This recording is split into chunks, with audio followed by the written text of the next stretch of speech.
Hello friends, जय माता दी। कैसे हैं आप सब। ओम श्रीम ह्रीम क्लीम ग्लौम देवकी सुत गोविंद वासुदेव जगतपते देहि मे तनयम कृष्ण त्वामहं शरणं गतः। शांताकारं भुजगशयनं पद्मनाभं सुरेशं विश्वाधारं गगन सदृशं मेघवर्णं शुभांगं लक्ष्मीकांतं कमलनयनं योगिर्विध्यानगम्यं वंदे विष्णु भवभयहरं सर्वलोकैकनाथनम। बोलिए श्री हरि विष्णु भगवान की जय। आइए भगवान विष्णु का ध्यान करते हुए प्रार्थना करते हैं कि मैं उन भगवान विष्णु का ध्यान करता हूँ जिनका स्वरूप शांत है, जो शेषनाग की शैया पर शयन करते हैं, जिनकी नाभि से कमल निकल रहा है और जो देवताओं के भी ईश्वर हैं, संपूर्ण विश्व के आधार हैं, आकाश और पाताल में समान सर्वत्र रूप से व्याप्त है, नीले मेघ के समान नील वर्ण और जिनके संपूर्ण अंग अति शुभ और मनमोहक हैं, श्री लक्ष्मी जी के स्वामी हैं, कमल के समान नयन वाले, योगियों द्वारा ध्यान के माध्यम से प्राप्त होने वाले सर्वव्यापी श्री विष्णु भगवान की मैं वंदना करता हूँ, जो सभी प्रकार के जन्म मरण के भय को हरते हैं और संपूर्ण विश्व के नाथ स्वामी हैं। बोलिए श्री हरि विष्णु भगवान की जय।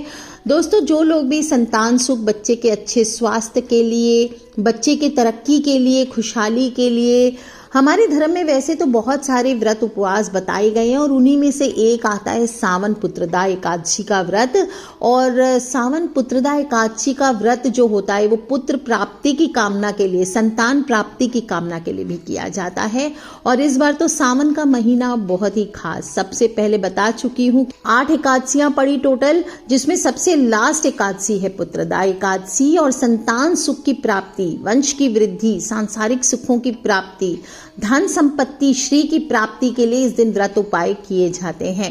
कुछ लोग कंफ्यूज हो सकते हैं कि पुत्रदा एकादशी तो थोड़े दिन पहले भी आई थी, तो बता दूं पौष महीने में पहली आती है, दूसरी सावन के महीने में आती है। और पौष माह की एकादशी को क्या कहते हैं? शुक्ल पक्ष की एकादशी को पौष पुत्रदा एकादशी और सावन माह वाली को सावन पुत्रदा एकादशी। और पद्म पुराण में कहा गया है कि जो भी सांसारिक सुखों की प्राप्ति के लिए, संतान की इच्छा से, संतान की वेलफेयर की इच्छा से, संतान की भलाई के लिए, उसके करियर, उसकी उन्नति के लिए व्रत करना चाहते हैं तो पुत्रदा एकादशी का व्रत बेहद लाभदायक है। और संतानहीन या पुत्रहीन जातकों के लिए इस व्रत को बेहद अहम माना गया है। इस दिन श्री संतान गोपाल मंत्र का जप तुलसी की माला से करने से सर्वश्रेष्ठ होता है, शुभ फलदायी होता है। जो मैंने शुरू में आपको बताया है मंत्र, ओम श्रीम ह्रीम क्लीम ग्लौम देवकी सुत गोविंद वासुदेव जगतपते देहि मे तनयम कृष्णम त्वामहं शरणं गतः, इस मंत्र का जप करना चाहिए। दूसरा, हत्ता जोड़ी कवच में अक्सर बताती आई हूँ, संतान प्राप्ति के लिए आप वो धारण कर सकते हैं। और 1.25 लाख जप सिद्धि करके और साथ ही साथ ये जो संतान गोपाल का मंत्र है, इसके 11,000 मंत्रों से आपको सिद्ध करके ये धारण करना चाहिए। इसके साथ ही आपको बता दूं, पुत्र एकादशी का वर्णन द्वापर युग के आरंभ में किया गया, आज की नहीं है। एक बार श्री युधिष्ठिर कहते हैं भगवान श्री हरि कृष्ण से, हे भगवान, श्रावण माह के शुक्ल पक्ष की एकादशी का क्या नाम है, व्रत करने की विधि क्या है, इसका महात्म्य कृपा करके बतलाइए। तब मधुसूदन कहते हैं कि इस एकादशी का नाम पुत्रदा है, आप शांति पूर्वक इसकी कथा सुनिए। इसके सुनने मात्र से ही वाजपेयी यज्ञ के बराबर फलों की प्राप्ति होती है। द्वापर युग के आरंभ में महिष्मती नाम की एक नगरी थी, जिसमें महिजीत नाम का राजा राज्य करता था, लेकिन पुत्रहीन होने के कारण राजा को राज्य सुखदायक नहीं लगता था। उसका मानना था कि जिसके संतान न हो उसके लिए लोक और परलोक दोनों ही दुखदायक होते हैं। और पुत्र सुख की प्राप्ति के लिए राजा ने अनेक उपाय किए, परंतु राजा को पुत्र की प्राप्ति नहीं हुई। वृद्धावस्था को आते देखकर राजा ने प्रजा के प्रतिनिधियों को बुलाया और कहा, हे प्रजाजनों, मेरे खजाने में अन्याय से उपार्जन किया हुआ धन है ही नहीं, ना मैंने कभी देवताओं तथा ब्राह्मणों का धन छीना है, किसी दूसरे की धरोहर मैंने नहीं ली, प्रजा को पुत्र के समान पालता रहा, अपराधियों को पुत्र और बांधवों की तरह दंड देता रहा, कभी किसी से घृणा नहीं की, सबको समान माना, सज्जनों की पूजा करता हूँ। इस प्रकार धर्म युक्त राज्य करते हुए भी मेरे पुत्र नहीं है, सो मैं अत्यंत दुख पा रहा हूँ, इसका कारण बतलाइए। राजा महिजीत कि इस बात को विचारने के लिए मंत्री तथा प्रजा के प्रतिनिधि वन को गए। वहां बड़े बड़े ऋषि मुनियों के दर्शन किए।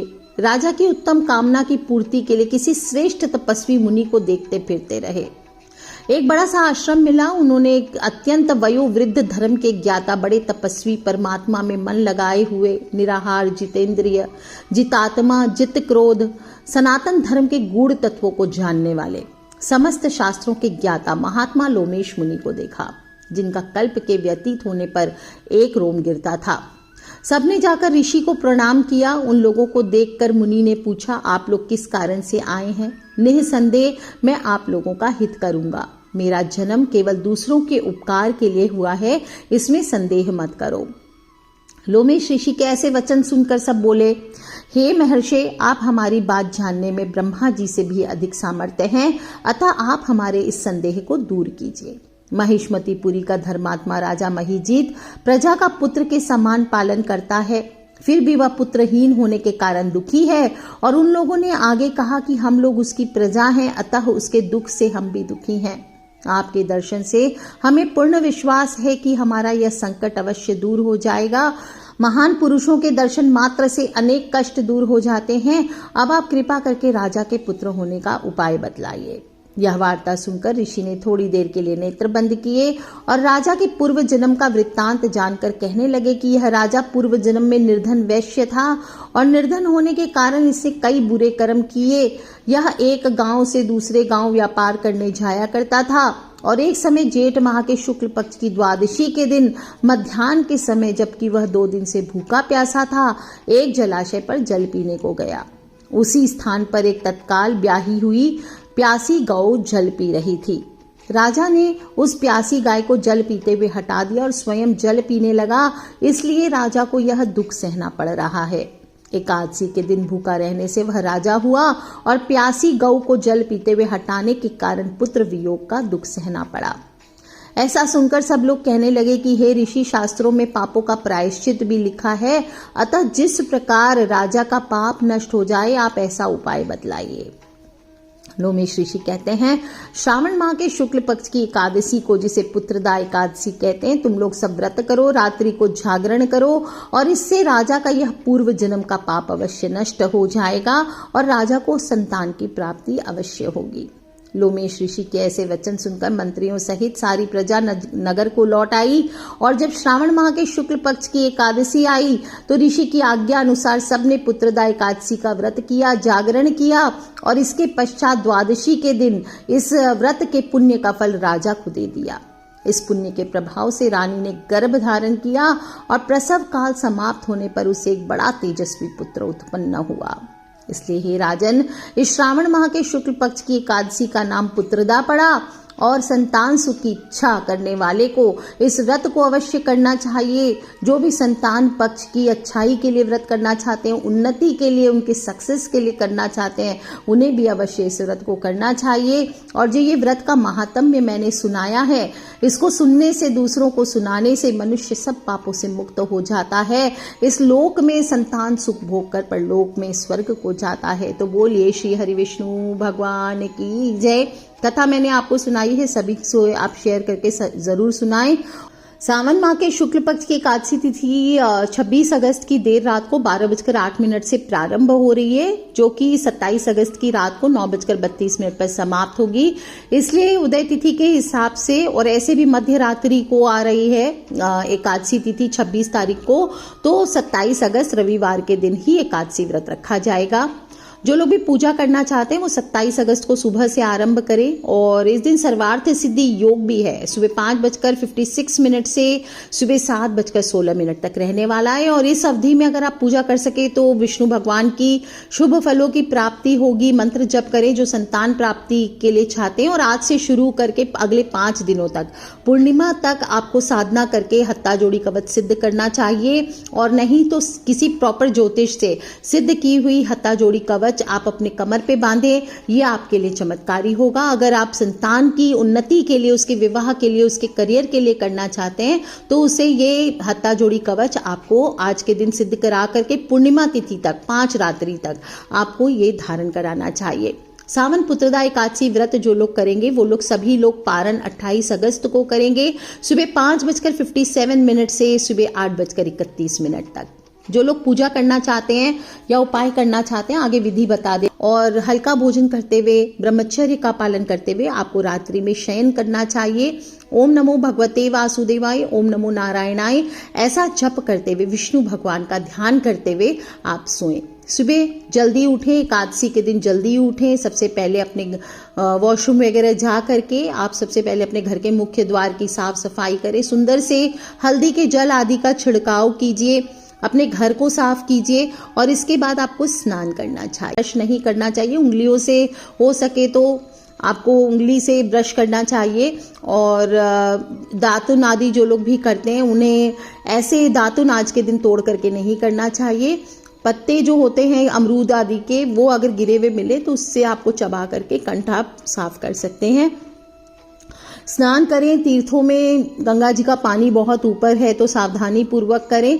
तीर्थों में स्नान कर सकें तो ठीक है, नहीं तो घर में ही थोड़े से जल में काले तिल डाल करके ओम नमो भगवते वासुदेवाय, ओम नमो भगवते वासुदेवाय का जप करते हुए स्नान करें। इसके बाद सुंदर साफ धुले हुए वस्त्र पहने, नीले काले वस्त्र धारण ना करें, हल्के सुंदर वस्त्र धारण करें। और इसके बाद सूर्य देव को 1 लोटा जल अवश्य दीजिए। ओम सूर्याय नमः, ओम आदित्याय नमः, ओम भास्कराय नमः। उसी लोटे में जल भर लीजिए, थोड़े से काले तिल डाल लीजिए, दक्षिण मुखी हो जाइए। ओम सर्वेभ्यो पितृभ्यो नमो नमः, इस मंत्र का जप करते हुए पितृ के निमित्त आपको जल देना चाहिए, क्योंकि जब तक पितृ की कृपा नहीं होती है तब तक संतान का सुख या संतान को सुख दोनों प्राप्त नहीं होते। इस बात का ध्यान रखना चाहिए। इसलिए इस दिन विशेष रूप से पितृ पूजा, पितृ को 1 लोटा जल अवश्य दीजिए। जो लोग भी पूजा आदि करना चाहते हैं अपने घर के मंदिर के पास आ जाइए। ईशान कोण में आप पूजन कर सकते हैं, चौकी लगा करके north east corner of the house में, और हरा कपड़ा बिछा लीजिए। हरा नहीं हो तो लाल पीला बिछा सकते हैं। कलश स्थापित कर सकते हैं। लड्डू गोपाल है तो लड्डू गोपाल को स्थापित कीजिए। लड्डू गोपाल नहीं है जिनके पास, वो गोपाल जी का चित्र या विष्णु भगवान के किसी भी स्वरूप का चित्र रख करके भी पूजा कर सकते हैं।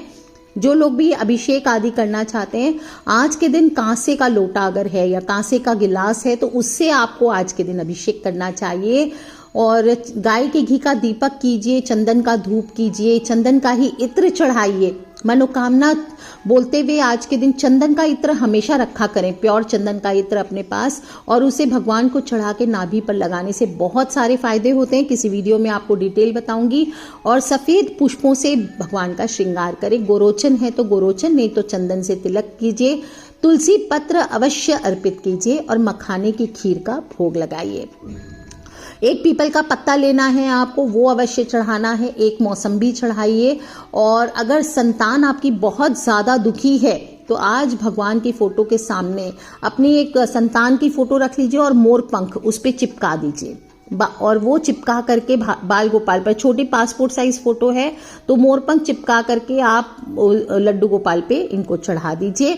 इसके बाद वहीं बैठ करके हाथ जोड़ करके प्रार्थना करें और 1 माला का जप कीजिए। श्रीम ह्रीम क्लीम ग्लौम देवकी सुत गोविंद वासुदेव जगतपते देहि में तनयम कृष्ण त्वामहम शरणम गते। इस तरह से बोलते हुए आपको मंत्र जप करना चाहिए। और पूजा जब कंप्लीट हो जाए तो आरती कीजिए, भगवान की भोग लगाइए। जो पीपल का हरा पत्ता आपने रखा था वो बच्चे के कमजोर टेक्स्ट बुक्स में या फिर उसके पलंग के नीचे या उसके तकिए के गिलाफ के अंदर आपको रख देना चाहिए। अगली एकादशी तक आप इसे वहीं रहने दें। इसके बाद इसको या तो विसर्जित कर सकते हैं या जहां पूजा के फूल वगैरह डालते हैं वहां डाल दीजिए।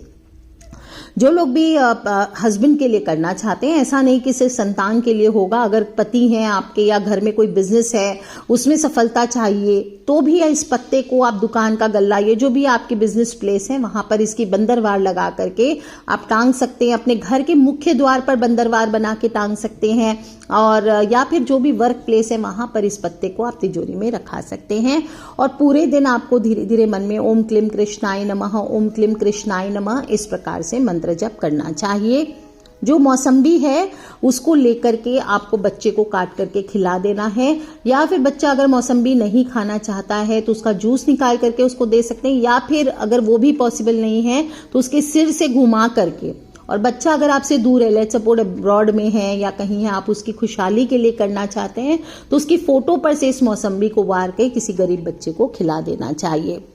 जो लोग भी संतान नहीं हो रही है, आपको क्या करना है, ये जो मौसम्बी है इसको लेकर के अपने पेट से आपको 27 बार उल्टी दिशा में घुमाना है और रात में इसे आपको अपने पति को खिला देना है। आप चाहें तो एक से अधिक मौसम्बी से भी ये उपाय कर सकते हैं और पूरे दिन मन ही मन ओम क्लीम कृष्णाय नमः, ओम क्लीम कृष्णाय नमः इस प्रकार से आपको जप करते रहना चाहिए। शाम के समय तुलसी के सामने एक दीपक अवश्य लगाइए। पीपल के पेड़ के नीचे घी का दीपक जलाकर वहां बैठकर विष्णु सहस्त्र नाम का जप कर सकते हैं, या थोड़ी देर आप संतान गोपाल, जिनको संतान प्राप्ति के लिए चाहिए, वो पति पत्नी मिल करके पीपल के पेड़ के नीचे बैठ करके संतान गोपाल मंत्र का जप करिए, 108 मंत्र। इसके बाद पीपल के जो गिरे हुए पत्ते हों वहां पे उसे उठाकर घर ले आइए और रात्रि में इसे जल में भिगो देना है। अगले दिन सुबह इस पानी को आप दोनों को चबा चबा के पीपल के पत्ते पी जाना है। इस प्रकार से आपके पति पत्नी के संतान प्राप्ति के रास्ते अवश्य खुलते हैं। जो लोग भी संतान के करियर के लिए करना चाहते हैं, ये जल आप अपने संतान को पिलाइए, उसके करियर की बाधाएं खुलती है। और इस दिन आपको गरीबों की सेवा, गौ माता की सेवा अवश्य करनी चाहिए। गौ माता को थोड़ा चारा दीजिए, गौ माता को हरे पत्ते, हरे पालक इस दिन खिला सकते हैं। आप संतान की खुशहाली के लिए, संतान प्राप्ति के लिए हरी चीजें आप गौ माता को दीजिए। तुलसी पत्र रोटी में डाल करके रोटी के ऊपर तुलसी पत्र लगा करके खिलाइए। इस प्रकार से गौ माता को आपको खिलाना चाहिए। चींटी को आटा दे सकते हैं, किसी भी मछलियों आदि को दाना दे सकते हैं। इस प्रकार से जीवों की सेवा भी अवश्य करनी चाहिए। गरीब बच्चों को आज के दिन आप अन्न, वस्त्र, गुड़, घी आदि का दान कीजिए। ये बहुत चमत्कारी होता है, इससे भी जल्दी सोनी गोद भरती है। और आप देखेंगे अगर संतान नहीं है तो संतान प्राप्ति की, पुत्र प्राप्ति की इच्छा पूर्ण होती है। 27 अगस्त का दिन है और सावन की लास्ट एकादशी है, तो इसका पूरा फायदा उठाइए। स्पेशली जो लोग भी माताएं चिंतित रहती है अपने संतान के प्रति, या तो उनको चिंतामणि कवच दीजिए धारण कराने के लिए, या फिर आप ये हत्ता जोड़ी कवच जो मैंने बताया है सिद्धि करा करके 5 दिन आपको पुत्रदा एकादशी से लेके राखी पूर्णिमा की रात्रि तक 5 रात्रि आपकी सिद्ध होनी चाहिए। आप चाहें तो पूजन करवा के अपने बच्चे के नाम से करा सकते हैं। कवच लेकर के बच्चे को धारण कराइए और उसके कमर पे बांधिए। इस कवच को बेस्ट रिजल्ट्स के लिए कमर पे बांधना चाहिए। जो संतान प्राप्ति के लिए करना चाहते हैं, जो करियर के लिए करना चाहते हैं, वो बाजू में बांध सकते हैं, गले में धारण कर सकते हैं, या अपनी कलाई पर भी धारण कर सकते हैं। तो कर लीजिए उपाय दोस्तों, खिलखिलाते रहे, मुस्कुराते रहे, कुछ करें ना करें। मैंने आपको सावन पुत्रदा एकादशी के व्रत के कथा और महात्म्य को सुनाया है। अपने फ्रेंड्स, फैमिली, मम्मी पापा, भाई बहन, बच्चे सभी लोगों से शेयर अवश्य कर लें। आज के लिए इतना ही दोस्तों, खिलखिलाते रहे, मुस्कुराते रहे। Take care friends, love you all. जय माता दी, बम बम भोलेनाथ की जयकारा, शेरा वालिदा बोल सांचे दरबार की जय। बोलिए श्री हरि विष्णु भगवान की जय, लक्ष्मी मैया की जय।